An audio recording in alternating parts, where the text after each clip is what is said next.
दोस्तों, आप सभी का स्वागत है आपके अपने YouTube चैनल धार्मिक ज्ञान पर। आज की इस वीडियो में हम आप सभी के लिए बताने जा रहे हैं श्रीमद् भगवत गीता के 17वें अध्याय का महात्म्य। श्री महादेव जी कहते हैं, हे पार्वती, 16वें अध्याय का महात्म्य बतलाया गया। अब 17वें अध्याय की अनंत महिमा श्रवण करो।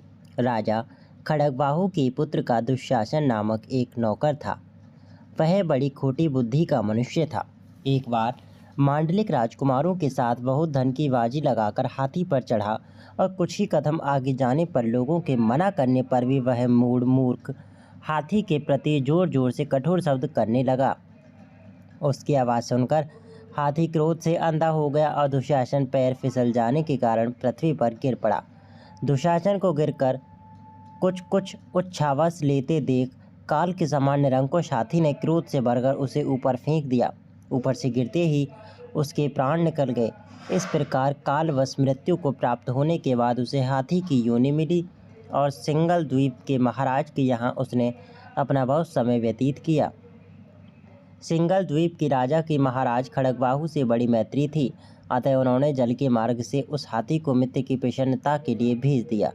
एक दिन राजा ने श्लोक की समस्या पूर्ति से संतुष्ट होकर किसी कवि को पुरस्कार रूप में वह हाथी दे दिया और उन्होंने 100 स्वर्ण मुद्रा लेकर उसे मालव नरेश के हाथ भेज दिया। कुछ काल व्यतीत होने पर वह हाथी यत्नपूर्वक पालित होने पर भी असाध्य ज्वर से ग्रस्त होकर मरणासन हो गया। हाथीवानों ने जब उसे ऐसी शोचनीय अवस्था में देखा तो राजा के पास जाकर हाथी के हित के लिए शीघ्र ही सारा हाल कह सुनाया। हे महाराज, आपका हाथी अस्वस्थ जान पड़ता है। उसका खाना पीना और सोना सब छूट गया है। हमारी समझ में ही नहीं आता इसका क्या कारण है। हाथीवानों का बताया हुआ समाचार सुनकर राजा ने हाथी के रोग को पहचानने वाले चिकित्सा कुशल मंत्रियों के साथ उस स्थान पर पदार्पण किया जहां हाथी ज्वरग्रस्त होकर पड़ा था। राजा को देखते ही उसने ज्वर जनित वेदना को भूलकर संसार को आश्चर्य में डालने वाली वाणी में कहा, संपूर्ण शास्त्रों के ज्ञाता, राजनीति के समुद्र, शत्रु समुदाय को परास्त करने वाले तथा भगवान विष्णु के चरणों में अनुराग रखने वाले, हे महाराज, इन औषधियों से क्या लेना है। वेदों से भी कुछ लाभ होने वाला नहीं है। दान और जप से भी क्या सिद्ध होगा। आप कृपा करके गीता के 17वें अध्याय का पाठ करने वाले किसी ब्राह्मण को बुलवाइए। हाथी की कथनानुसार राजा ने सब कुछ वैसा ही किया।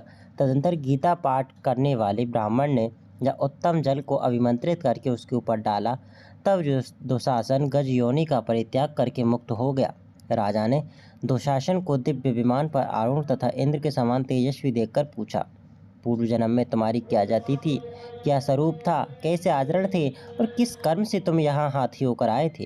ये सारी बातें मुझे बताओ।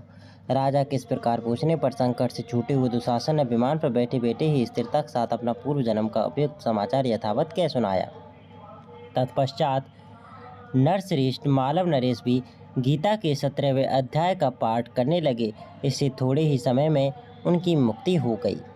दोस्तों, आशा करते हैं कि आपको यह वीडियो पसंद आई होगी। आज की इस वीडियो में हमने आप सभी के लिए श्रीमद् भगवत गीता के 17वें अध्याय का महात्म्य बतलाया है कि आखिरकार गीता के 17वें अध्याय का अध्ययन करने से, इसके श्लोकों का जाप करने से हमें कौन सा पुण्य प्राप्त होता है।